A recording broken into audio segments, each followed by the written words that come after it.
Hello friends, আমি Shubham. Background দেখে ভাবছেন যে এটা কোথায়? দরজা বন্ধ করে চলে গেছে, কারণ আমি বলেছি যে আমাকে একটা ঘরে একা ছেড়ে দাও, আমি একা একা এই রিভিউটা দিতে চাই। দরজা বন্ধ করে চলে যাও তোমরা, কারণ আমি এখন রিভিউ দেবো এক দিওয়ানে কি দিওয়ানিয়ত। ওই যে বলেন না, কানা পোলার নাম পদ্মলোচন, সিনেমাটা হয়েছে সেই দশা। নাম এত বড় কিন্তু ভেতরে সিনেমাটা ফাঁপা।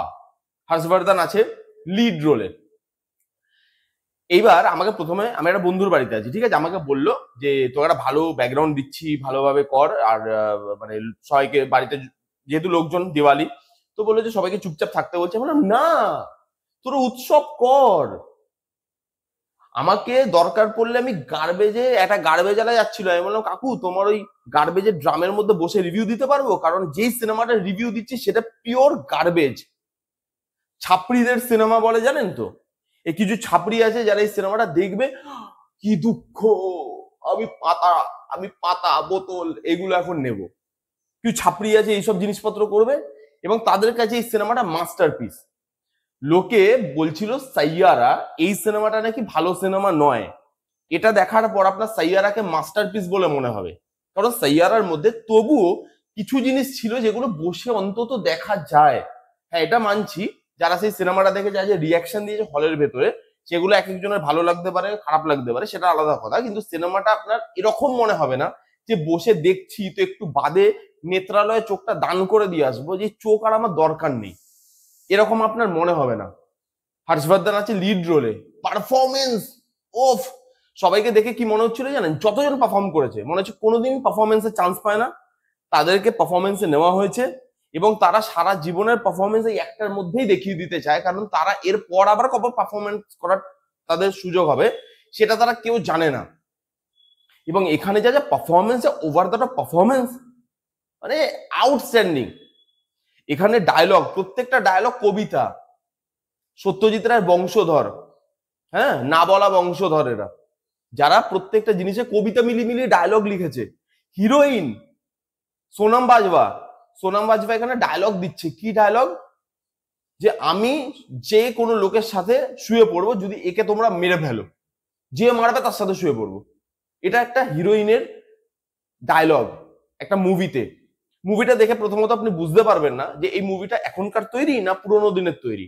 মনে হচ্ছে 60-70-এর দশকের সিনেমা, ব্ল্যাক এন্ড হোয়াইটের সিনেমাটাকে কালার করে তারা প্রেজেন্ট টাইমে ছেড়েছে, এটাই আপনার মনে হবে। একটা হিরো যার পারফরমেন্স সব জায়গায় একই ধরনের, সে মাসেল ফুলিয়েছে কিছু, এবং তার পারফরমেন্স প্রত্যেকটা সিনে একই। হর্ষবর্ধনের পারফরমেন্স আমার ভালো লাগে, দেখতে ভালো লাগে হর্ষবর্ধনকে, কিন্তু এখানে তার পারফরমেন্স দেখুন, তার থেকে কাজই বার করতে পারেনি। সব জায়গায় একই রকমের পারফরমেন্স। ডায়লগ ভাই যেভাবে লুক এন্ড ফিল, সিনেমাটার গল্প কি দেখাতে চেয়েছে আপনি মাথা মুন্ডু কিচ্ছু বুঝতে পারবেন না। এই সিনেমাটা কি সিনেমা বানিয়েছে ভাই! এই সিনেমাটা না অ্যাকচুয়ালি বলিউডকে ল্যাংটো করে ছেড়ে দিয়েছে, কারণ বলিউডের প্রেজেন্ট অবস্থা এরকম সিনেমা বানানোরই। ট্রাস্ট মি, ওরা এরকম ধরনের সিনেমাই বানাচ্ছে এখন।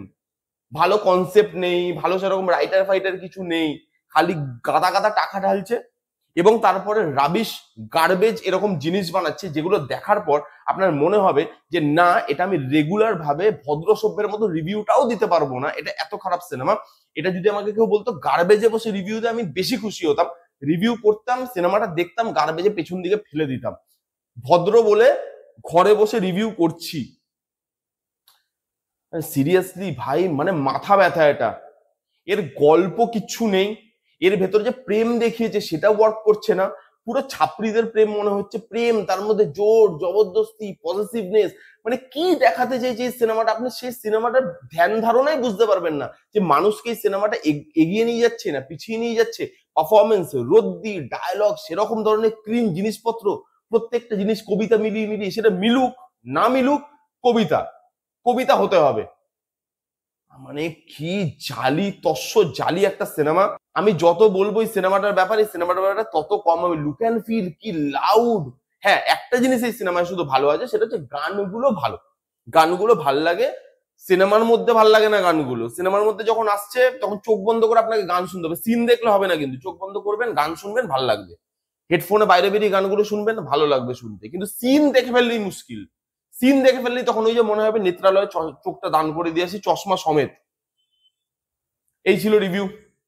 কি বলবো, এটা কি রিভিউ বলা যায় কিনা আমি জানি না। এক দিওয়ানে কি দিওয়ানিয়াত বলে সিনেমাটা কারা কারা দেখেছেন, আপনাদের কিরকম লেগেছে কমেন্ট করে জানান। যারা যারা দেখেননি, টাকা বেঁচে গেল আপনাদের, থ্যাংক ইউ বলে যাবেন একটা। এই ছিল রিভিউ। কেমন লাগলো রিভিউটা জানাতে ভুলবেন না। ভালো লাগলে please give Thums up, like করবেন, কমেন্ট করবেন, শেয়ার করবেন, চ্যানেলটাকে মাস্ট মাস্ট সাবস্ক্রাইব করবেন। দেখা হচ্ছে নেক্সট কোনো ভিডিওতে।